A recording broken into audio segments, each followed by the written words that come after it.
Lo que vamos a hablar, el tema, pues abordar es sobre marsupiales, marsupiales en Colombia, y me parece muy interesante y estoy muy feliz de tenerte aquí, pues, para poder divulgar ese conocimiento. Entonces quisiera que te presentaras y ya para iniciar las preguntas.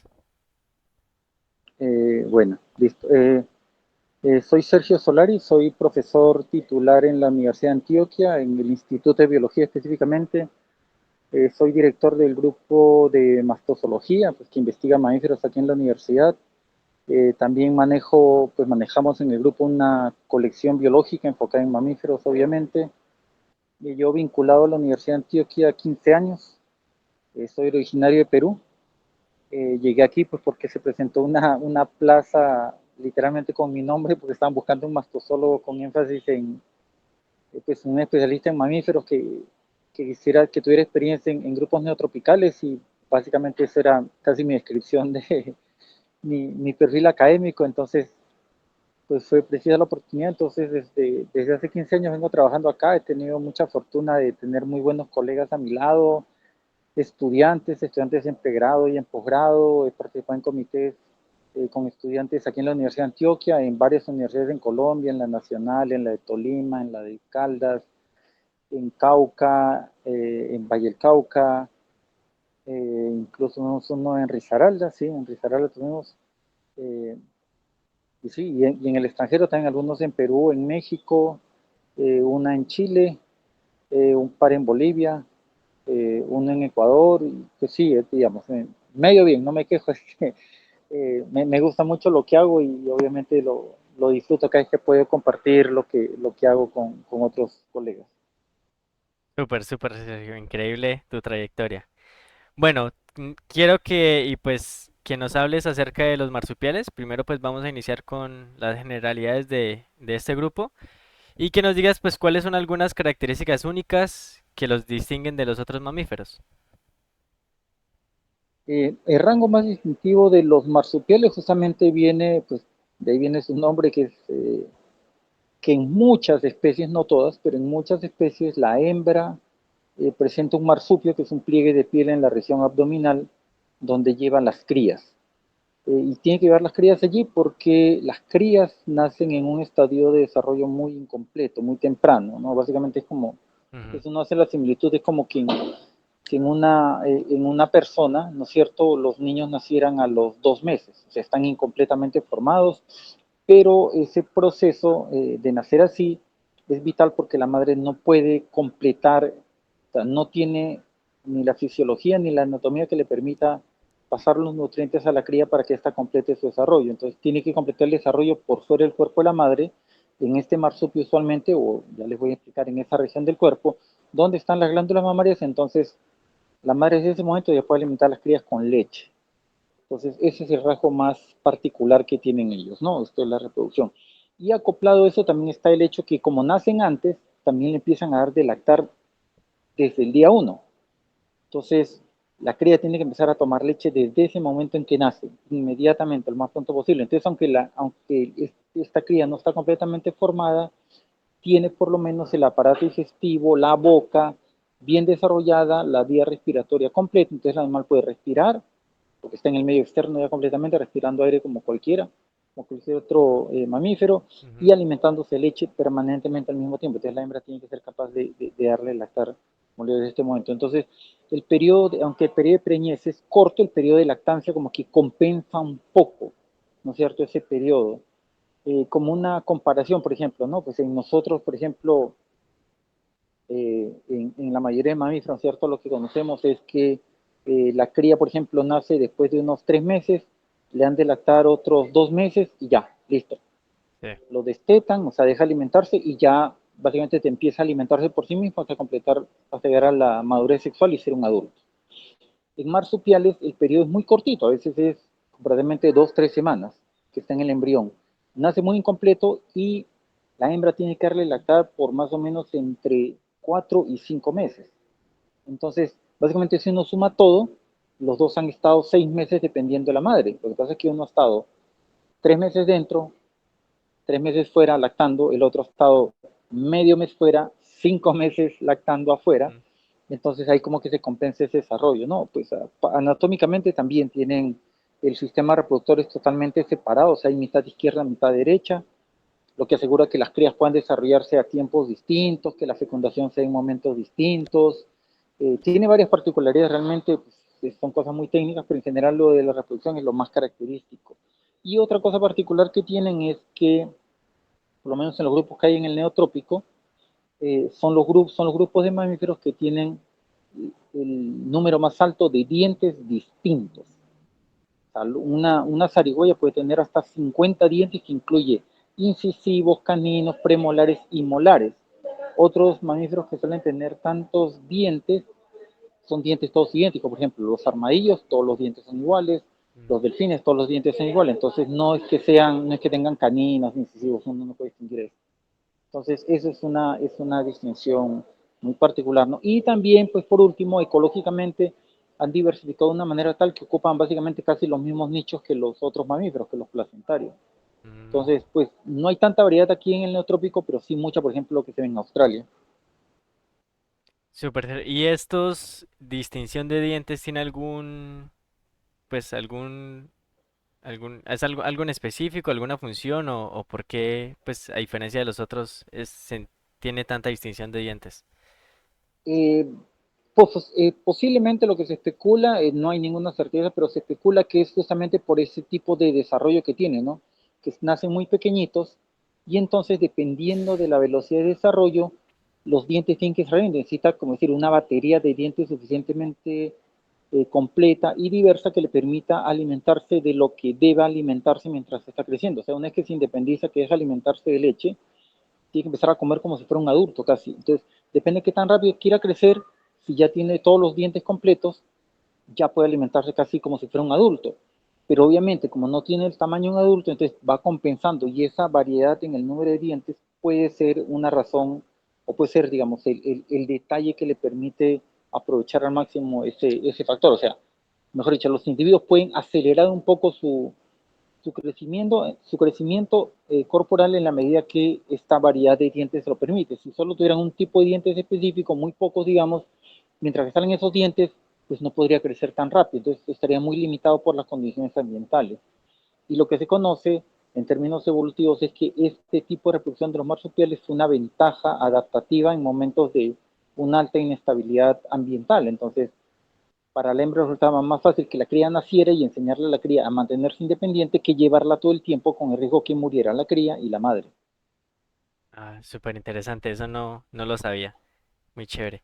Bueno, entrando en temas de taxonomía, si nos podrías contar pues cómo ha evolucionado la taxonomía de los marsupiales a lo largo del tiempo y si han ocurrido pues descubrimientos recientes o cambios significativos en la clasificación de algunas especies que tenemos aquí en el Neotrópico. Pues yo diría que el cambio más grande ocurrió más o menos en los noventas, cuando se pasó de reconocer que era un único orden, antes el orden era Marsupialia, que tenía como entre 5 y 6 superfamilias, a que desde mediados de los 90 se empezó a hablar que ya no eran superfamilias, sino que eran órdenes. Entonces se Ujú. empezó a manejar 7 órdenes de mamíferos, 7 órdenes de marsupiales, todos compartiendo esas características del tipo de reproducción, pero pues con características distintivas cada grupo en particular. Entonces eso hizo que, por ejemplo, aquí en el neotrópico ya tuviésemos 3 órdenes de marsupiales, 4 órdenes en Australia. Entonces ese entendimiento de que eran grupos evolutivamente distintos ayudó mucho a entender mejor esas particularidades de algunos grupos. Otro hallazgo interesante es que, por ejemplo, uno de los órdenes que tenemos aquí en Sudamérica, que se llama Microbioteria, que no está en Colombia, está en Chile y Argentina únicamente, eh, es el ancestro de todos los órdenes que están en Australia. O sea, y cuando yo le cuento esto a mis estudiantes, por ejemplo, en los cursos que he dicto, todos es como que, hey, pero ¿cómo así? ¿No que los marsupiales australianos no son los más primitivos y los nuestros son como que lo último que salió de la diversificación? Yo digo, no, al contrario. Las zarigüeyas son el grupo más primitivo de los marsupiales actuales y de ahí derivaron otros dos grupos y uno de esos grupos dio origen a todos los marsupiales australianos. Entonces, realmente pues cuando uno lo empieza a ver en una perspectiva biológica, uno dice, claro, porque los que tenemos acá son como muy generalistas, no tienen Ujú. tanta variación, mientras que cuando llegan a Australia, o empiezan a colonizar y diversificar en Australia, la ausencia de otros mamíferos cubriendo roles como por ejemplo roedores o carnívoros hizo que estos marsupiales diversificaran y por eso vemos esas formas tan particulares por allá. Y otro cambio grande en términos del conocimiento de marsupiales en la parte taxonómica es una mejor definición, por ejemplo, de los géneros. Aquí en el neotrópico se han descrito en los últimos 15 a 20 años, se han descrito por lo menos 6 géneros nuevos, 5 o 6 géneros nuevos, que depende de los autores. Se han reconocido agrupaciones dentro de algunos géneros, por ejemplo, en Marmoset, que es un género particularmente diverso en la región andina, se ha descrito dos grupos grandes, que son dos subgéneros. En Monoelphis, que es un grupo que está en todo Sudamérica, se han reconocido 5 subgéneros.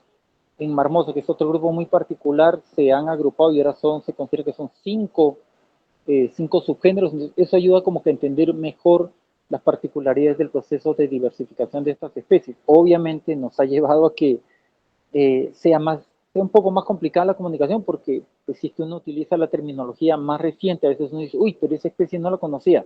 Ah, es Ujú. que esa era la que antes le llamábamos así. Entonces, Mm. crea un pequeño desfase en la comunicación, pero digamos, es más útil porque la información que tenemos ahora es más precisa.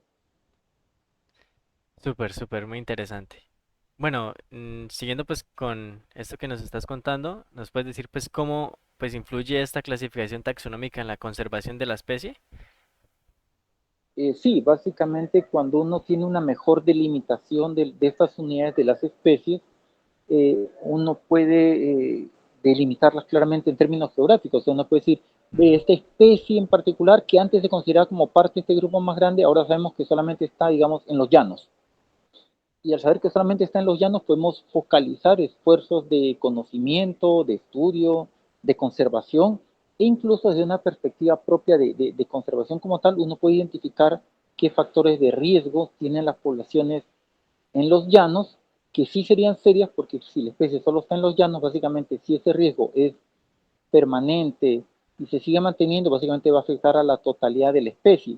Mientras que si yo te digo, no, es que es la misma especie que está en los llanos, en la Amazonía y en la región andina y en el desierto Caribe, entonces pues uno dice, ah, pues si le pasa algo a Sí. la población de los llanos, siempre tenemos la población del Caribe, siempre tenemos la población andina, siempre tenemos la población amazónica. Pues digo, no, no, todo lo que hay en los llanos es una cosa, y si lo dañan, se pierde todo, entonces ahí uno dice, ajá, sí, Ujú. deberíamos hacer esfuerzos más focalizados a esa escala geográfica. Entonces, de esa perspectiva ayuda mucho, ¿no? La IUCN incluso maneja este tema de las amenazas locales como riesgos que deben manejarse cuando uno hace una evaluación de la amenaza de estas especies. Listo, bueno, voy con la última pregunta. ¿Cuál sería pues tu mensaje para aquellos que desean contribuir en la conservación de los marsupiales en Colombia y cómo puede cualquier persona marcar una diferencia o dar un aporte o un granito de arena pues a estos esfuerzos que se están haciendo a nivel nacional? Eh, digamos, yo creo que lo primero es, en general, pues desde la perspectiva de diversidad, de biodiversidad como tal, es simplemente saber apreciar esa diversidad, ese privilegio que tenemos en la región neotropical y en Colombia sobre todo, de tener una diversidad tan grande que la Ujú. podemos encontrar pues, a unos pasos de la casa literalmente Sí, sí, señor, eso sí es verdad.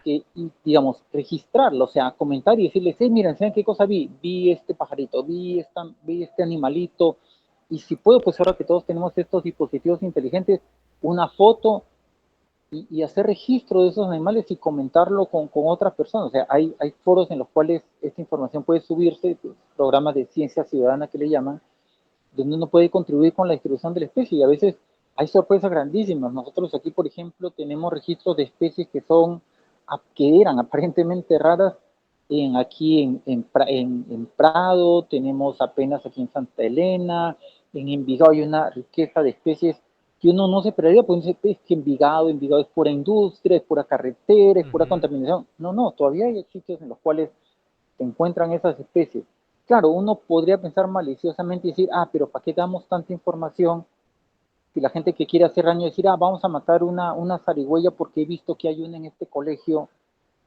Sí, Sí. es un riesgo que debemos asumir, pero la gente que quiera protegerlas, que somos más, vamos a decir, sí, sí, protejamos a esa zarigüeya que está en ese colegio y avisémosle a la gente, digamos, una campañita de educación allí.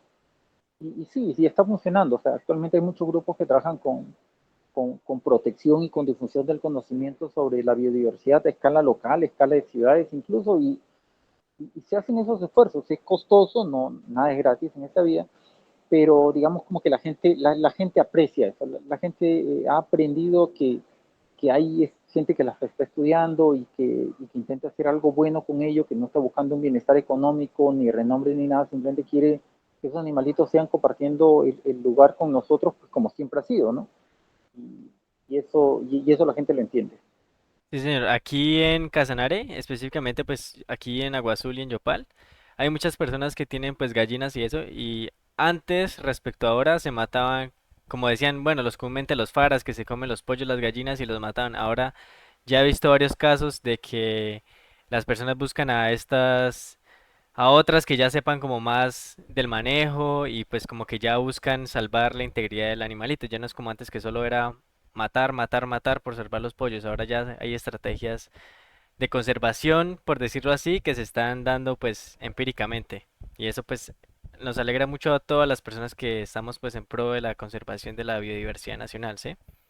Claro, ¿no? Y además que las corporaciones ambientales y las ONGs que han visto de que estos esfuerzos han resultado también están detrás, entonces también hacen campañas pues institucionales un poco más grandes, más organizadas y también ayudan a que el mensaje quede, ¿no? Porque a veces, y eso se ve, ¿no es cierto? En la periferia, en zonas urbanas, en zonas rurales, Ujú. la gente todavía tiene un poco de suspicacia cuando viene una persona así de la nada y dice, oiga, hay que proteger a este animalito, es como que, ¿por qué me dirá eso?